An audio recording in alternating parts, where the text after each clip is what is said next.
Gerald was a tall giraffe whose neck was long and slim, but his knees were awfully crooked and his legs were rather thin. He was very good at standing still and munching shoots of trees. But when he tried to run around, he buckled at the knees.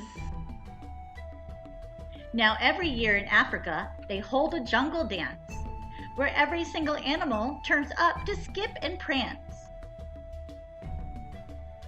And this year, when the day arrived, poor Gerald felt so sad, because when it came to dancing, he was really very bad. The warthogs started waltzing, and the rhinos rocked and rolled. The lions danced a tango that was elegant and bold. The chimps all did a cha-cha with a very Latin feel. And 8 baboons then teamed up for a splendid Scottish reel. Gerald swallowed bravely as he walked towards the floor, but the lions saw him coming and they soon began to roar. "Hey, look at clumsy Gerald," the animals all sneered.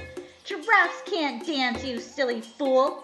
Oh, Gerald, you're so weird." Gerald simply froze up. He was rooted to the spot. "They're right," he thought.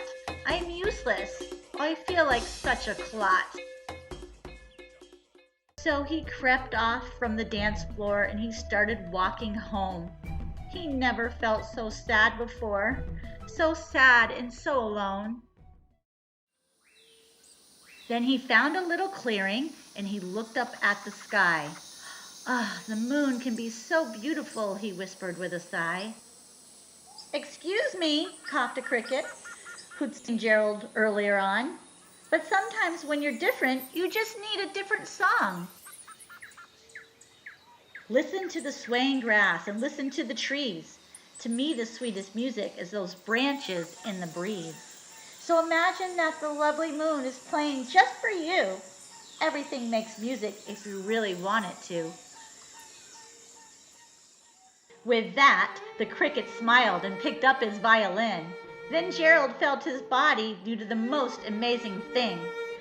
His hooves had started shuffling, making circles on the ground. His neck was gently swaying and his tail was swishing around. He threw his legs out sideways and he swung them everywhere. Then he did a backward somersault and he leapt up in the air. Gerald felt so wonderful, his mouth was open wide. "I'm dancing! Yes, I'm dancing! I'm dancing!" Gerald cried.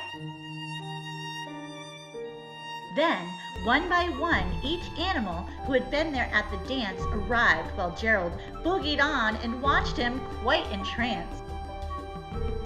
They shouted, "It's a miracle! We must be in a dream! Gerald's the best dancer that we have ever seen!"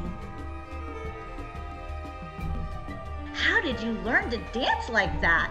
Please, Gerald, tell us how." But Gerald simply twirled around and finished with a bow. Then he raised his head and looked up at the moon and the stars above. "We can all dance," he said, "when we find music that we love."